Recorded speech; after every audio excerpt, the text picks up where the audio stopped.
Dans cette conversation entre Bernard de Montréal et Richard Glenn, ils discutent du temps des révélations dans lequel nous sommes entrés. Selon Bernard, l'humanité est dans la phase finale de son évolution, celle qui conduira à la transmutation totale de l'ego. Pour que cela puisse se produire, de grands changements sont nécessaires tant au niveau personnel qu'au niveau de la civilisation. L'ego de l'homme doit être testé et sa résistance psychologique mise à l'épreuve afin de pouvoir intégrer de nouvelles vibrations. Cependant, peu d'hommes seront capables de passer ce test et de s'ouvrir à l'énergie et à la lumière. Les événements actuels, liés aux anciennes révélations et prophéties concernant l'Apocalypse, font partie de l'évolution de la civilisation et de la conscience humaine. Une nouvelle civilisation émergera sur les fondations de celle qui est en train de mourir, une civilisation dont les conditions sont occultes et cachées à l'ego, mais connaissables par l'âme. Comprendra l'homme les lois de la vibration de l'âme et à établir une connexion entre leur mental et leur émotionnel afin de puiser dans leur mental supérieur l'information et l'intelligence nécessaires pour construire et organiser leur vie. Lorsque ce cycle sera terminé, l'humanité pourra passer d'un plan d'énergie à un autre. Ainsi, cette nouvelle civilisation, qui sera basée sur le plan éthérique plutôt que sur le plan matériel, sera le résultat de la conscience cosmique de l'homme. Les formes de cette civilisation seront en harmonie avec la science universelle de l'homme et il utilisera les forces de la lumière pour libérer l'atome de certains conditionnements qui l'empêchent de rayonner pleinement la connaissance qui est en lui. L'homme aura le pouvoir sur cette intelligence atomique et établira des liens avec les mondes invisibles qui contribueront à l'établissement de fondations de civilisations parallèles. La fin de ce cycle actuel entraînera la régénération et la destruction de formes.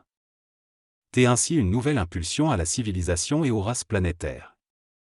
Les initiés du passé ont déjà vécu des expériences de passage d'un plan d'énergie à un autre, comme cela a été le cas pour le Christ. L'alchimie ne permet pas d'entrer en contact avec le contrôle de l'éther, car cela relève du pouvoir de l'âme et non de la conscience astrale. Ceux qui cherchent à le faire vivent dans leurs propres illusions, jusqu'à ce qu'ils découvrent la réalité de l'arbitrage des relations avec les feux universels. Pour transmuter le corps matériel et créer un corps morontiel, il faut utiliser un autre véhicule appelé le corps éthérique, qui permet d'entrer et de sortir de l'invisible selon les choix de l'individu. Cependant, ce pouvoir est dégagé de l'ego, et la personnalité sert alors l'esprit plutôt que l'ego. Les documents akashiques sont des informations reçues par certains individus au fil des âges pour préparer l'humanité de l'avenir à comprendre les dilemmes de l'évolution humaine et les raisons des promesses et des malheurs des civilisations.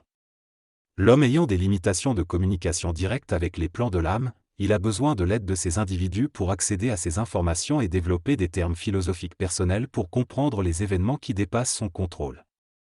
Les informations transmises par les voies du psychisme proviennent de différentes entités sur d'autres plans.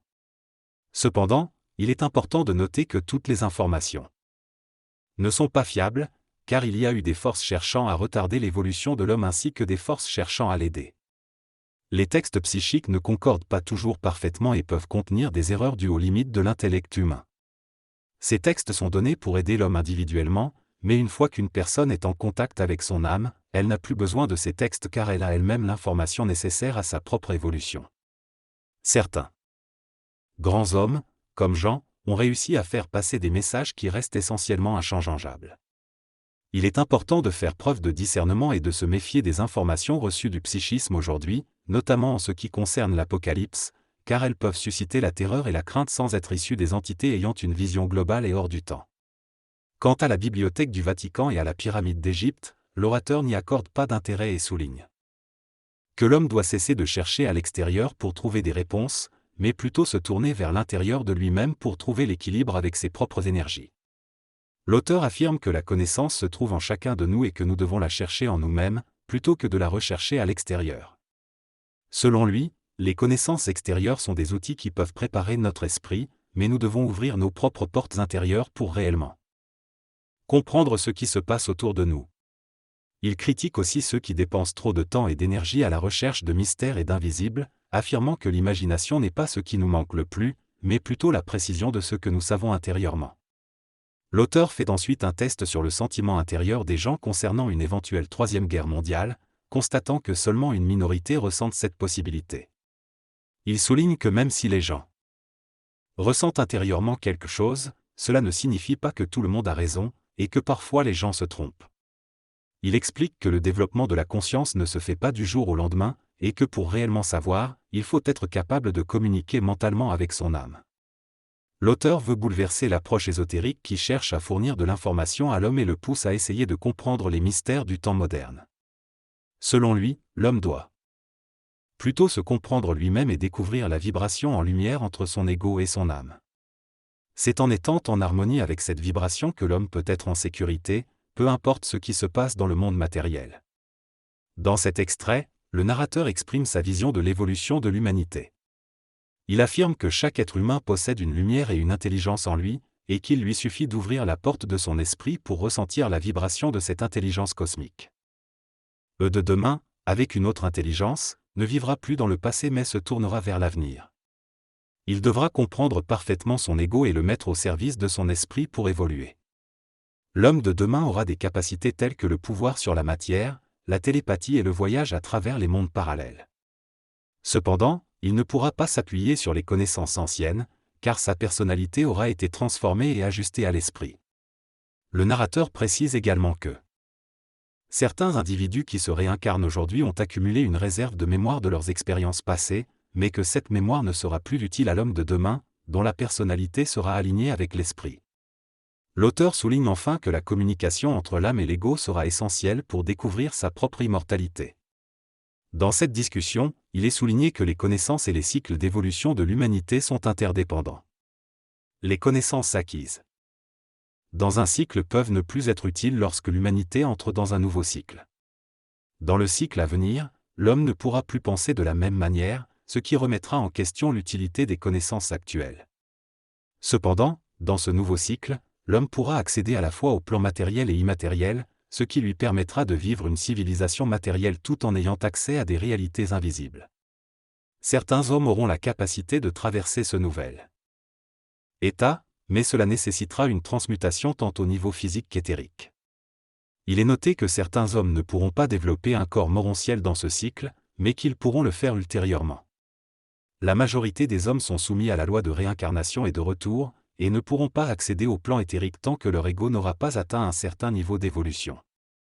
Il est souligné que l'évolution de l'âme dépend de l'expérience de l'ego, et si celui-ci est trop négatif, l'âme ne pourra pas évoluer. Il est également mentionné que pour qu'une âme serve cosmiquement, il faut qu'elle soit en relation avec les entités de lumière et les forces de l'évolution. Si cette relation ne peut pas se faire, l'âme peut être détruite. En conclusion, l'évolution de l'humanité est liée au changement de cycle et à l'évolution de l'ego. Dans cette interview sur l'émission Ésotérisme expérimental, Bernard de Montréal parle des entités qui vivent sur Pluton. Lui, ces êtres n'existent pas sur le plan matériel, mais évoluent sur un plan immatériel. Ils travaillent avec les forces négatives du cosmos et sont contre l'évolution de l'homme. Ils ont le pouvoir de retarder une civilisation pendant des siècles. Cependant, Bernard de Montréal souligne que l'homme ne peut être retardé indéfiniment et qu'il est capable de communiquer avec l'invisible grâce à l'énergie canalisée par le Nazaréen sur la Terre. Les forces plutoniennes ont le pouvoir de projeter des soucoupes volantes et de créer des aberrations dans le psychisme humain. Elles peuvent manipuler et influencer l'homme en lui montrant des réalités qui ne font pas partie de la sienne. Bernard de Montréal met en garde contre les expériences avec ces entités, car elles peuvent infiltrer et contrôler le mental de l'homme. Mais il souligne également que l'homme doit devenir le juge absolu de ce qu'il sait et ne pas se laisser influencer par des forces négatives. Dans cet extrait d'une conversation, il est mentionné que certaines entités, comme Vénus, sont capables d'aider l'humanité dans les moments de crise et de transcender les illusions spirituelles. Chaque planète a sa propre civilisation évoluée ou en retard, et la Terre est en train de rejoindre une confédération universelle de la science qui permettra à l'homme de déterminer sa destinée en accédant à son âme. Dans ce contexte, il sera possible pour l'homme de discerner les entités extérieures bénéfiques ou dangereuses, et de les éliminer si nécessaire. Il est souligné que l'homme doit se protéger de l'ignorance et de l'influence négative par lui-même. Dans la civilisation future, l'homme n'aura plus de libre arbitre illusoire, mais aura accès à une conscience plus élevée. Quant aux prières, elles permettent à l'homme de se connecter à son énergie spirituelle et de recevoir des réponses de l'âme, et non des entités invoquées. Dans cette discussion, l'individu exprime son sentiment de parler à Saint Jean-Baptiste et affirme que personne ne peut lui dire que ce n'est pas le cas. L'intervenant souligne qu'il ne s'agit pas de remettre en question les croyances des individus, mais plutôt de réaliser par soi-même que l'on est en relation vibratoire avec son ajusteur de pensée. Ensuite, une comparaison est faite avec l'automobile, expliquant que même si quelque chose fonctionne, ce n'est pas forcément la vraie nature de cette chose. Il est également mentionné que les esprits ont leur propre travail à faire sur le plan spirituel et que les égos qui passent de l'autre côté ne sont pas nécessairement dans la connaissance. L'individu illustre ensuite sa vision d'un futur où l'homme atteindra l'immortalité et où le monde des esprits sera vidé. Jusqu'à ce stade d'évolution, l'homme continuera d'avoir des relations avec le monde des esprits et devra prier pour obtenir des faveurs. Cependant, il est souligné que la réalité dépasse l'ego et que la fusion avec l'énergie de cette réalité ne peut être atteinte que lorsque l'ego est dans l'âme. Enfin, il est rappelé que nous avons encore beaucoup à apprendre et que nous ne pouvons pas tout comprendre par la pensée seule. Il est temps de commencer à poser des questions et à remettre en question ce que nous avons appris au fil des siècles. Dans cette partie de la discussion, Bernard de Montréal aborde le sujet de l'imagination et de son pouvoir sur la réalité. Il explique que l'homme ne comprend généralement pas la nature de son imagination et la confond souvent avec ce qu'il crée mentalement. Cependant, il souligne que l'imagination est liée à l'orientation psychologique et à l'évolution de l'ego de l'individu, et que tout ce qui sert à créer une condition de pouvoir ou d'orientation dans l'expérience de l'homme fait partie de l'organisation matérielle de son énergie. Il précise également que l'imagination ne peut pas transformer la réalité telle que nous la connaissons. Ensuite, Bernard de Montréal répond à une question sur la mission d'Hitler. D'éliminer les Juifs. Il explique que cela faisait partie de l'illusion et de la conscience astrale négative d'Hitler, qui était influencée par des forces astrales négatives dans le but d'empêcher l'humanité de reconnaître la réalité de la conscience universelle. Il souligne également que le phénomène hitlérien était lié à l'évolution de l'homme et au karma collectif de l'humanité. Enfin, il répond à une question sur la transformation des planètes du système solaire en comètes d'énergie négative. Elle explique que cela se produira lorsque la 7e race, l'humanité, sera prête pour l'évolution jupitérienne. À ce moment-là, les aspects matériels du système solaire se retourneront contre eux-mêmes et l'homme évoluera dans une conscience jupitérienne. Toutefois, cette transformation ne se produira que lorsque la 7e race aura détourné son regard de l'homme. Dans cette discussion, Bernard parle d'un autre système solaire qui sera initié dans l'espace pour permettre à l'homme d'atteindre la transcendance cosmique. Il évoque la création d'une temporanéité parallèle à l'évolution des forces cosmiques. Il mentionne également la 6e et la 7e race qui sont à venir. Lorsqu'on lui demande comment il sait tout cela, Bernard répond qu'il l'a lu dans un livre. Il est ensuite question du corps morontiel, un corps de lumière créé par l'énergie de l'âme sur le plan éthérique. Ce corps morontiel permettrait à l'homme de voyager et d'évoluer dans les mondes invisibles. Bernard affirme qu'il n'existe aucune planète dans l'univers semblable à la Terre, car chaque planète est déterminée dans sa vibration par les Alephes, qui sont les composantes éternelles de tous les attributs de Dieu. Il explique également que le paradis est une condition spatiale créée pour l'éternisation des activités de l'âme, et que les Alephes ne se trouvent pas au paradis. Il est ensuite mentionné que 3 Alephes se sont manifestés et qu'il y en a en tout 7. Les 3 premiers Alephes sont l'amour, la volonté et l'intelligence. On apprend également qu'il y a une grande différence entre le bien et le bon, le bien étant intelligent et le bon étant lié à l'activité astrale de l'homme. En ce qui concerne la communication avec l'âme, Bernard explique qu'il n'y a pas de moyen particulier, car l'âme est toujours présente. Il s'agit plutôt de substituer les mécanismes de l'ego qui entravent cette connexion. Les religions, la prière et les méthodes de spiritualisation peuvent aider à sensibiliser l'ego à l'énergie de l'âme. Enfin, le feu sacré est mentionné sans plus de précision. La présence du feu sacré est essentielle pour établir une correspondance entre l'univers matériel et l'univers absolu. Il s'agit de l'énergie descendante en relation avec les différents plans qui soutiennent les exigences de l'intelligence des feux, en fonction de la conscience des individus et des races en évolution. Un individu qui vit dans le feu sacré est un individu parfait, c'est-à-dire en harmonie entre son ego et son âme, empêchant ainsi l'ego de s'astraliser et de revenir vers la matière. Le Christ se trouve actuellement sur le plan éthérique, dans son corps glorieux, également appelé corps morontiel. Cependant, il ne se manifestera pas physiquement dans la rue Sainte-Catherine. En ce qui concerne la réincarnation, l'ego s'incarne lorsque le fœtus est prêt à quitter sa forme matérielle. L'âme, quant à elle, est constamment présente sur tous les plans et ne s'incarne pas. Et l'euthanasie sont des sujets délicats et l'enseignant évite d'en parler en public. Il estime que les gens ne sont pas suffisamment objectifs et informés pour prendre la responsabilité de prendre des décisions éclairées à ce sujet. Il préfère laisser aux individus le soin d'interpréter ces phénomènes selon leur conscience personnelle et leur moralité. En ce qui concerne les fausses couches, celles-ci sont considérées comme naturelles et il n'y a donc pas de culpabilité ni d'intervention directe de l'homme. Si la fausse couche se produit, c'est parce que les corps ont été mal construits et ne peuvent pas vibrer suffisamment pour recevoir l'énergie de l'âme. Ils doivent alors être remplacés et reconstruits dans une autre incarnation. Concernant le peuple hébreu, il a perdu la vision initiatique et le contact avec sa destinée spirituelle et raciale. Cette perte de contact entraîne une décadence spirituelle et éventuellement un désalignement des plans cosmiques liés à cette race. Le peuple choisi ne signifie pas être préféré de Dieu, mais plutôt avoir eu un mandat ou une mission cosmique en relation avec l'évolution de l'humanité. Cela inclut des contacts passés avec des extraterrestres, dont Jéhovah fait partie. Dans cet extrait d'un entretien, l'auteur discute de l'union et de l'évolution de l'humanité. Il souligne que le plan de ces unions était connu seulement des initiés, ceux qui étaient en contact avec des forces supérieures. L'auteur explique que l'homme, en étant en involution et dépendant de connaissances extérieures, doit absorber des symboles pour stabiliser l'évolution psychologique de sa race et développer des capacités pour le mystère de sa race. Il mentionne que lorsque la conscience de la race est trop éprouvée, elle peut tomber vers le matérialisme. L'auteur fait remarquer que les religions ne se limitent pas à Dieu, et qu'il y a d'autres influences dans le cosmos et d'autres mondes qui peuvent changer nos symboles relativement absolus. En ce qui concerne l'évolution de l'homme, l'auteur indique que la destruction de l'âme est le pire châtiment et que l'activité qui suit le suicide est une peine intense car l'individu est prisonnier du temps et ne peut pas voir quand il pourra en sortir.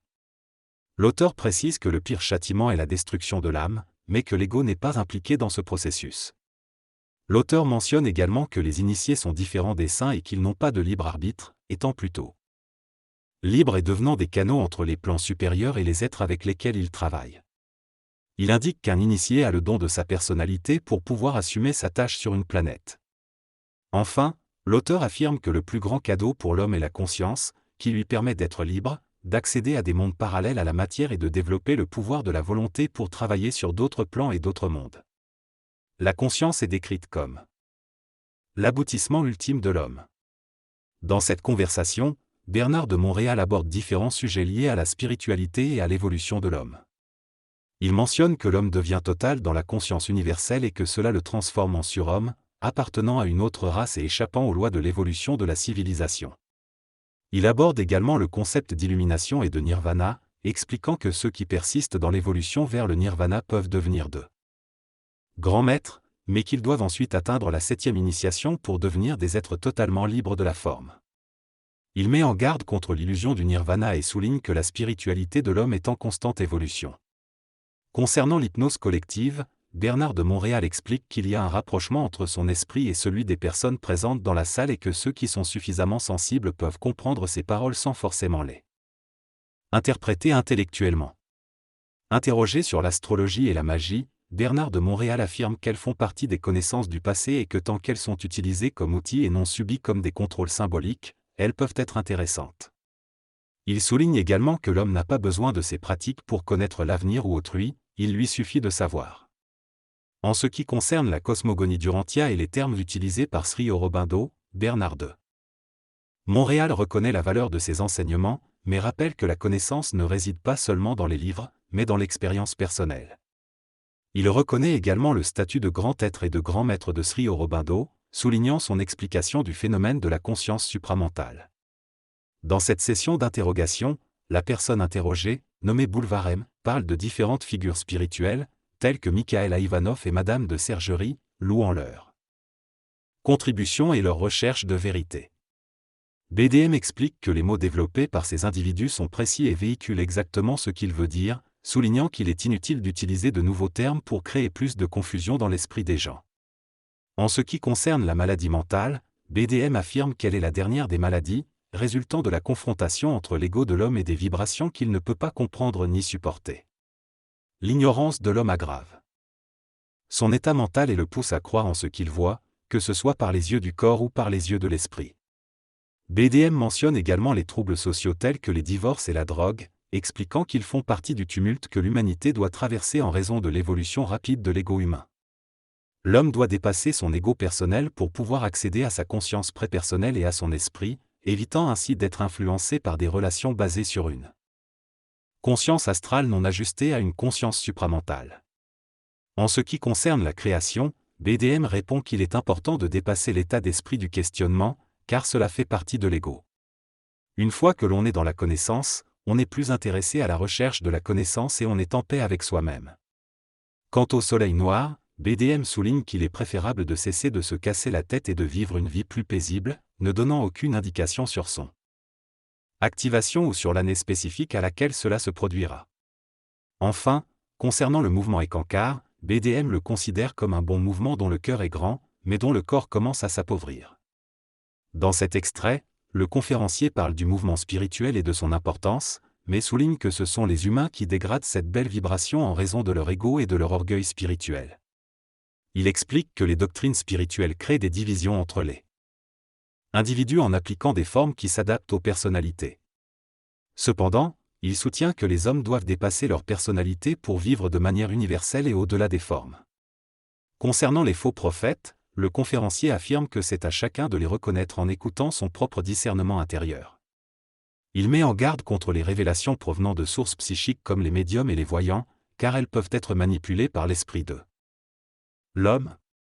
Il précise que seule la connexion avec l'âme permet de savoir si une information est réelle ou non, et que le monde des esprits ne sert pas à apporter une véritable compréhension ou connaissance. Il critique l'illusion de l'ego qui recherche des réponses dans le monde des esprits, soulignant que les esprits ont leur propre personnalité et peuvent être aussi faux qu'ils l'étaient avant de venir sur Terre. Il encourage plutôt les individus à se connecter directement à leur âme et à leur conscience supérieure pour obtenir des informations authentiques. L'évolution de l'homme est retardée sur le plan de sa conscience personnelle, mais avance sur le plan psychologique. Cependant, la liaison entre l'ego et l'âme est freinée par le psychisme, qui fait plaisir à l'ego. Dans la rencontre entre l'ego et l'âme, ainsi qu'avec les plans de la lumière, il n'y a pas de contradiction. Cependant, dans les relations entre les différents égos, qu'ils soient matériels ou astraux, il y a toujours des contradictions car les deux plans sont imparfaits. Concernant la question de la direction vers laquelle l'individu se dirige en écoutant les cassettes, il est conseillé de les écouter sans chercher à les comprendre intellectuellement. Les cassettes ne sont pas destinées à l'intellect, mais à l'individu lui-même. Il est important de se concentrer sur le moment présent plutôt que de se préoccuper de ce qui se passera demain ou après-demain. En ce qui concerne les êtres sur la planète Saturne, les entités plutoniennes ont une influence négative sur le corps mental et le corps astral de l'homme. Quant à la question du grand bouleversement des grandes révélations, l'orateur refuse de donner une réponse basée sur une année spécifique. Il invite les gens à changer leur façon de voir les choses et à ne pas nourrir la curiosité de l'ego concernant les événements futurs. Il souligne l'importance d'être conscient et de ne pas se réjouir du malheur des autres, mais plutôt de se préparer soi-même. La méditation est considérée comme un outil précieux pour aider l'homme à découvrir les plans de conscience. Cependant, il est souligné que la méditation ne doit pas être considérée comme la fin ultime, car la véritable illumination vient d'en haut, dans le temps de chacun. Les efforts de l'ego pour se spiritualiser sont bons, tant que l'homme sait que cela fait partie de son expérience et qu'il y aura toujours une autre étape par la suite. En ce qui concerne la méditation transcendantale avec les mantras, cela peut aussi être utile, mais il est noté qu'il faut se méfier que cela ne devienne pas une béquille. L'homme doit éviter de s'appuyer uniquement sur des méthodes externes pour son évolution spirituelle, car elles seront éventuellement détruites lorsque les énergies descendront dans l'ego. La pensée est un mécanisme imposé au corps mental de l'homme, permettant à son ego de croire qu'il a un libre arbitre. Cependant, cette pensée est influencée par les émotions de l'homme, ce qui la déforme et la rend subjective. Lorsque l'homme atteint un état de conscience supérieure, sa pensée est détruite et il entre en communication directe avec l'univers, ne nécessitant plus de pensée. Ce processus demande un certain prix à payer, symbolisé par les 40 sangs, mais il permet à l'homme de se libérer de l'ignorance et de connaître avec précision et justesse ce qu'il a à savoir. La pensée était nécessaire à l'involution de l'homme dans le passé, mais dans une nouvelle ère, elle doit être dépassée pour accéder à une conscience plus élevée. Selon l'auteur, la fin du XXe siècle marque la fin d'un cycle pour l'humanité, mais pas la fin de tout. Un autre cycle commence où l'homme n'aura plus besoin de pensée ni de mémoire personnelle car il aura une mémoire universelle. Ce cycle sera détruit après 2500 ans pour laisser place à une nouvelle race qui croira également être à la fin de tout. Cependant, il est souligné que l'homme ne doit pas se prendre au sérieux avec ses pensées, car elles ne proviennent pas de lui-même, mais d'autres plans. Il est expliqué que tant que l'homme n'a pas compris l'illusion de la pensée subjective, il ne peut pas évoluer vers le supramental. L'auteur évoque également le rôle de la Terre dans l'évolution de la galaxie lorsque l'homme aura développé son corps morontiel. Il est dit que les autres races en évolution ont besoin d'une substance nouvelle qui fait partie de l'amour que l'homme possède, mais qu'il ne peut pas encore réaliser ni utiliser. Lorsque l'homme aura suffisamment développé son intelligence, il pourra se servir de l'énergie de l'amour et créer un pont entre la Terre et les autres planètes.